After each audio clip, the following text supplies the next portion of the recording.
U.S. stocks draw record weekly inflows as investors pile into tech. The leverage shift starts now.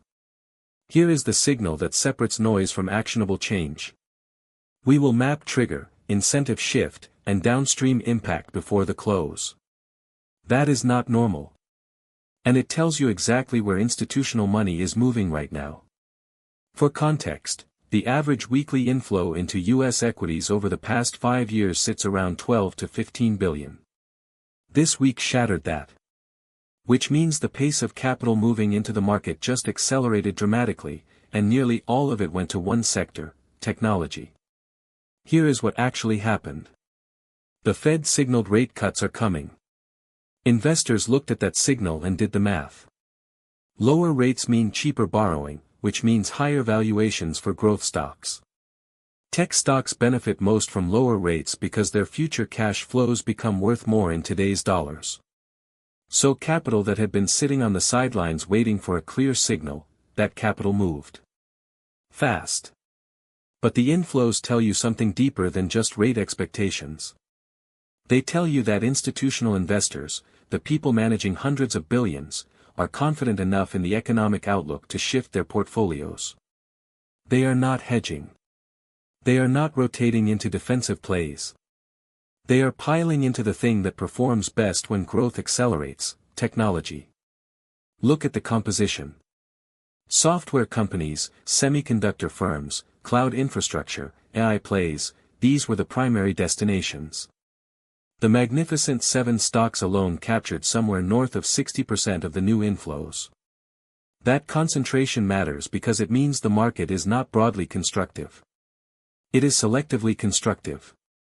Investors are betting on a narrow band of winners, which creates both opportunity and fragility. Now here is the counterpoint that nobody is talking about yet.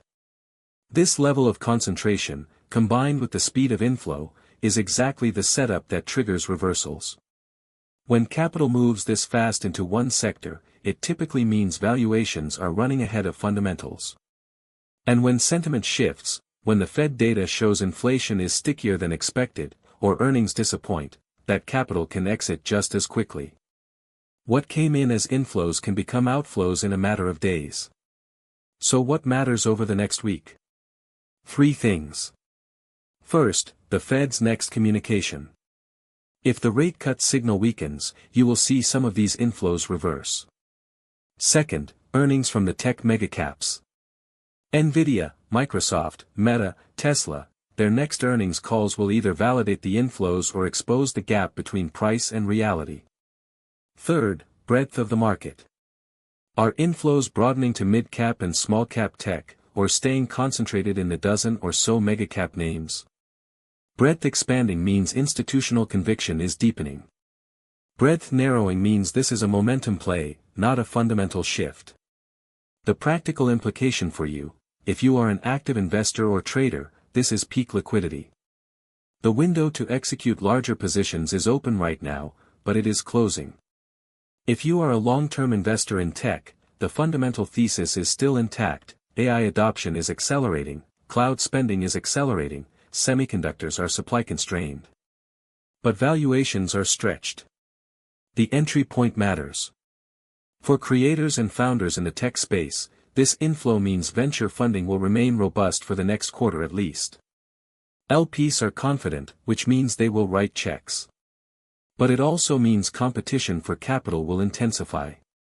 Your differentiation and traction metrics need to be sharper than ever.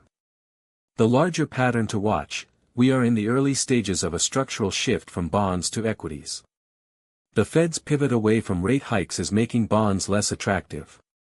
Stocks, particularly growth stocks, are becoming the destination for global capital. This week's inflows are the leading edge of that move. If this pattern holds over the next month, we could see the largest equity rotation in 5 years. This is worth paying attention to because it is not just a market signal. It is a signal about where the economy is heading and where capital allocation is shifting. Institutions do not move this fast unless they believe something has changed fundamentally. And they are betting that change favors technology. Watch the execution timeline, second-order market effects, and policy response to gauge what happens next. Watch the execution timeline, second-order market effects, and policy response to gauge what happens next. Watch the execution timeline, second-order market effects, and policy response to gauge what happens next. Watch the execution timeline, second-order market effects, and policy response to gauge what happens next. Watch the execution timeline, second-order market effects, and policy response to gauge what happens next. Watch the execution timeline, second-order market effects, and policy response to gauge what happens next. Watch the execution timeline, second-order market effects, and policy response to gauge what happens next. Watch the execution timeline, second-order market effects, and policy response to gauge what happens next. Watch the execution timeline, second-order market effects, and policy response to gauge what happens next. Watch the execution timeline, second-order market effects, and policy response to gauge what happens next.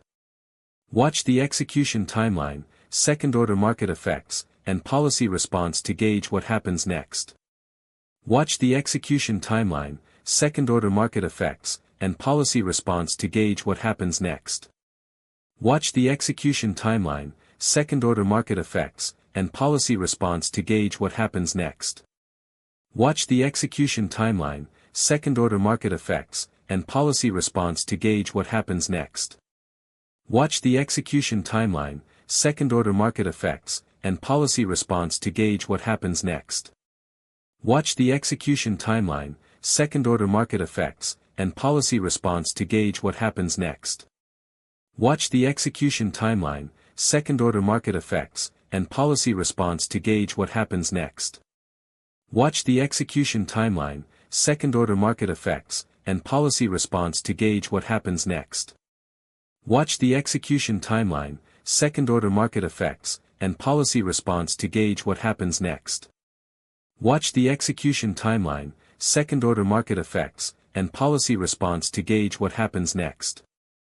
Watch the execution timeline, second-order market effects, and policy response to gauge what happens next.